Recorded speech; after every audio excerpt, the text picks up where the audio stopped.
¿Qué tal, amigos? Les saludo en Jesucristo, luz del mundo.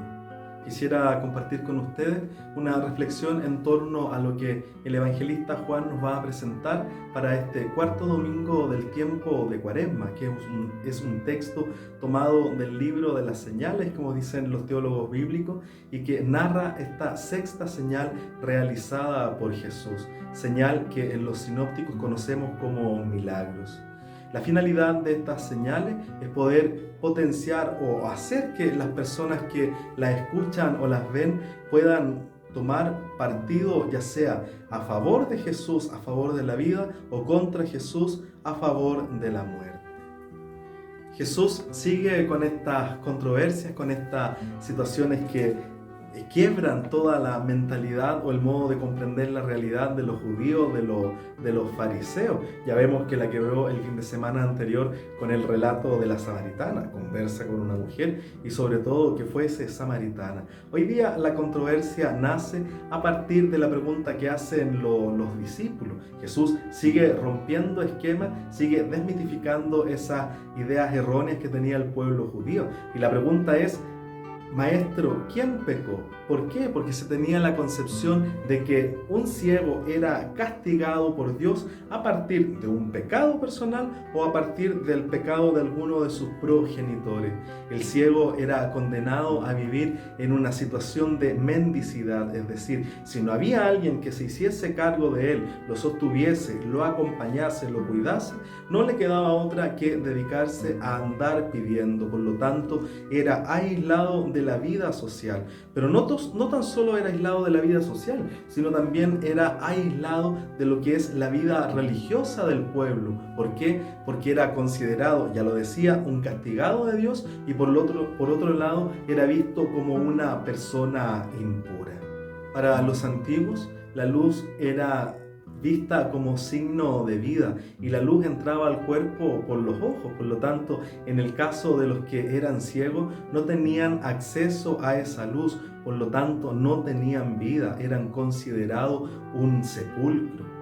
En la figura del ciego vemos nosotros el simbolismo del hombre sin fe, aquel que no ha tenido acceso a la luz de Jesucristo, a la luz de Dios, y que por lo tanto vive como si estuviese muerto. Jesús supera la idea de que el ciego era castigado por Dios y más bien ve en esta realidad de su ceguera una posibilidad para que Dios manifieste su obra, pueda cumplir su plan y pueda verse la gloria de Dios. Jesús supera la idea de la enfermedad del ciego como un castigo, sino que más bien ve en ello una posibilidad providencial para que Dios actúe, para que se ponga de manifiesto la obra de Dios en la persona o en la persona específicamente de este ciego que sufría el rechazo. Hay una frase del texto que me gustaría profundizar o explicar más bien, que dice lo siguiente: Nos es preciso obrar las obras del que me envió mientras es de día. Viene la noche cuando nadie puede obrar. Mientras estoy en el mundo, luz del mundo soy. Esta es una alusión velada a la vida y muerte de Jesús. El día se refiere a su vida y la muerte, por tanto, o la noche se refiere más bien a lo que es su muerte. Jesús tiene que realizar las obras del Padre en el día, porque llegará la noche y ya no podrá hacer nada. Esta es una visión velada de lo que es la muerte de Jesús. El día debemos entenderlo como la vida de Jesús y la noche es imagen de su muerte. Jesús es la luz del mundo. Esto debemos entenderlo como ese deseo que el Padre tiene, que Él venga a iluminar las tinieblas del mundo que se encontraba en ese tiempo y que debe seguir iluminando también nuestro mundo actual. La curación del ciego de nacimiento no es tan solo una curación física, sino también una curación a nivel espiritual, porque es capaz de reconocer a Jesucristo como el Señor, a Jesucristo como la luz del mundo. Para los antiguos era conocido el valor, ¿verdad?, de sanación que tenía la saliva. Por lo tanto, Jesús usa este método cultural, pero lo transforma en un método mucho más profundo. Digamos que no es tan solo responder a la cultura, sino también es una acción simbólica, es decir, el ungido unge con saliva y tierra, es decir, con barro, a este ciego para devolverle la vista. La imagen de este barro que forma Jesús con su saliva y la tierra nos hace mirar al libro del Génesis, cuando Dios plasmó al hombre, también lo hace con barro. Por lo tanto, el simbolismo de esta acción de Jesús tiene que ver con la creación de un hombre nuevo, un hombre que va a ser capaz de mirar y experimentar la vida distinta como lo va a hacer el ciego, como nos va a ir narrando, ¿verdad?, el evangelista Juan. Siguiendo con esta temática o esta tónica de nexo con el Antiguo Testamento, si pudiésemos remitirnos al libro de Isaías, nos vamos a encontrar con que él hacía un preanuncio de ese siervo de Yahvé que iba a tener la capacidad de devolver la vista a los ciegos. Y es lo que se cumple en la persona de Jesús de Nazaret, ese siervo de Dios que va a dar la vista a este ciego en concreto. Pero esta vista no es solo una vista física, digamos, para ver las cosas, sino también es una visión que trasciende esta visión natural, por así decirla, una visión superficial, sino que tiene relación con una capacidad de mirar la realidad y reconocer todo aquello que aliena al hombre y que va marginando también a los hombres, que era la realidad de marginación que el ciego estaba viviendo. Por lo tanto, este recobrar la vista tiene que ver con una visión crítica de la realidad.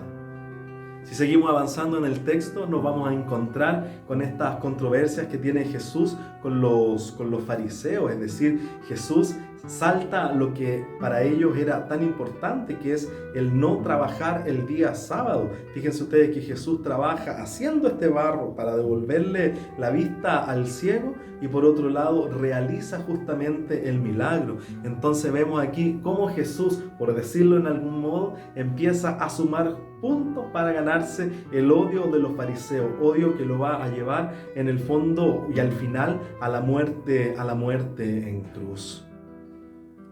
Una vez que Jesús ha puesto este barro en los ojos del ciego, lo envía a lavarse la cara a la piscina de Siloé, que significa enviado. Y vemos la íntima conexión que está entre Jesús y el nombre de esta piscina, es decir, uno de los calificativos más importantes que se le da a Jesús es justamente el de reconocerlo como enviado. Por lo tanto, estas aguas de la piscina que permiten que el ciego recobre la vista, tiene una relación íntima también con esas aguas que Jesús da, que son aguas de vida eterna, son esas aguas nuevas que permiten la salvación y experimentar la vida de una manera distinta.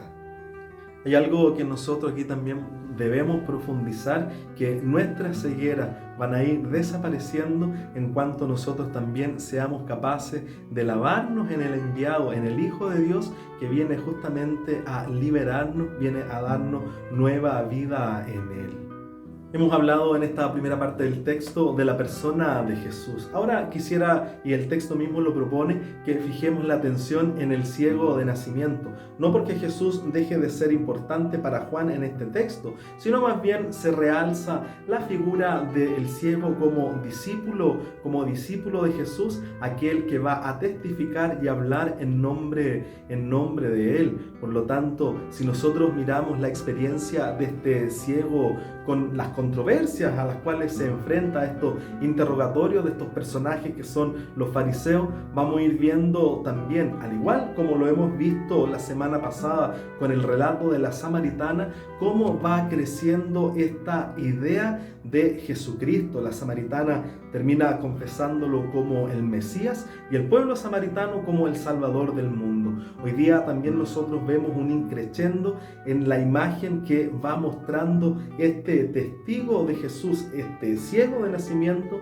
en cuanto a los títulos y nombres de Jesús. Primero parte diciendo que es que es un hombre. Y así, decía yo, va avanzando en los calificativos que le da a Jesús. Tenemos por otro lado que lo reconoce como siervo, como profeta, como el enviado de Dios, como el Hijo del Hombre y finalmente como Señor, ante el cual se arrodilla y dice una frase bellísima: creo, Señor. Por lo tanto, nosotros también debiésemos ir descubriendo qué significa Jesús para nosotros, qué títulos le damos y si realmente estamos creyendo en Él y estamos creyéndole a Él. El texto no tan solo nos muestra este progresar en la imagen de Jesús, también nos muestra dos riesgos importantes en lo que es la vida de este ciego de nacimiento. Y el primer riesgo es justamente cuando interrogan a la familia y la familia se desentiende de la situación del hijo. Vemos aquí también cómo podemos caer en el riesgo nosotros y asumir ese riesgo de cortar lazos familiares en vistas al testimonio, que es lo que le pasó justamente a este ciego con su familia. Por otro lado, un segundo riesgo es que a partir del testimonio que se da, el reconocer a Jesús, seamos expulsados de nuestro círculo. El ciego fue expulsado de la sinagoga y muchas veces nosotros también somos expulsados o mirados o tenidos con recelo, con cierta reserva, porque confesamos a Jesús y queremos dar testimonio de Él y de los valores que Él nos ha ido enseñando y nos va enseñando día a día por medio de su palabra. Por lo tanto, que este tiempo de Cuaresma nosotros también podamos ir reconociendo nuestras propias cegueras. ¿Para qué? Para dejarnos sanar por el Señor y que nuestros vecinos, nuestros amigos puedan decir cuando nos vean: es Él o alguien que se le parece, porque han visto un cambio, han visto un proceso de sanación, de crecimiento, de vencer nuestras cegueras. Por otro lado, también en este tiempo de Cuaresma pudiésemos nosotros hacernos la pregunta con Jesús y frente a Jesús si realmente nosotros también somos ciegos, como es la pregunta que le plantean los fariseos. ¿Para qué? Para que podamos con su luz, con su gracia, ir venciendo nuestra ceguera y poder liberarnos de todo aquello que nos va haciendo realmente hombres ciegos, que nos va aislando, y nosotros, producto también de nuestros prejuicios, vamos aislando al resto. Y eso no tiene nada que ver con lo que Jesús nos plantea, el reconocerlo como la luz del mundo.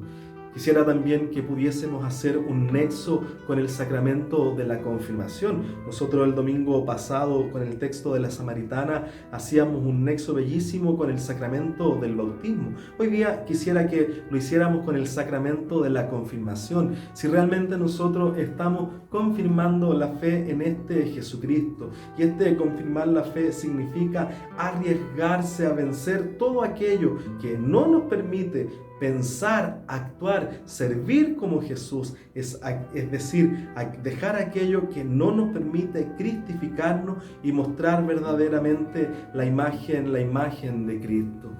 Cada uno de nosotros tiene sus propias cegueras, decía yo, y es el tiempo quizás de poder profundizarla y poder lavarnos en ese Jesucristo que es fuente de agua viva, fuente de agua nueva, y que poco a poco, con Él y en Él, nosotros vamos a poder recuperar la vista, y ese recuperar la vista va a significar, ya lo decía, vencer prejuicios y abandonarnos a una vida mucho más sana, mucho más santa, caminando con Él. Que sea el Señor entonces que nos permita a nosotros seguir viviendo este tiempo de Cuaresma, sobre todo cuando nos estamos viendo tan afectados a nivel mundial, podamos también nosotros tener presente nuestra realidad y la realidad de los demás. Somos ciegos cuando pensamos solamente en nosotros. Qué dolor más grande ver esos anaqueles, digamos, los sitios de los supermercados vacíos, cuando solo algunos se han llevado todo y no han pensado en el resto. Eso habla de nuestra ceguera, de la ceguera del egoísmo. Que este tiempo en que estamos viviendo en crisis, también nosotros podamos vivirlo desde la solidaridad. Y solidaridad y vencer la ceguera significa también tomarse la responsabilidad de cuidarse y de cuidar al otro. Es un acto de caridad también cuidarme yo y cuidar a los otros, del dolor, del nerviosismo que esto provoca, de vivir la caridad y pensar en el otro, pensar en aquellos que no pueden ir al supermercado por edad, por condición física, y que nosotros también podamos tener esos gestos de caridad porque hemos descubierto la luz de Jesús que nos invita a servir. Que sea el Señor Dios Todopoderoso que nos bendiga, el que es Padre, Hijo y Espíritu Santo. Amén.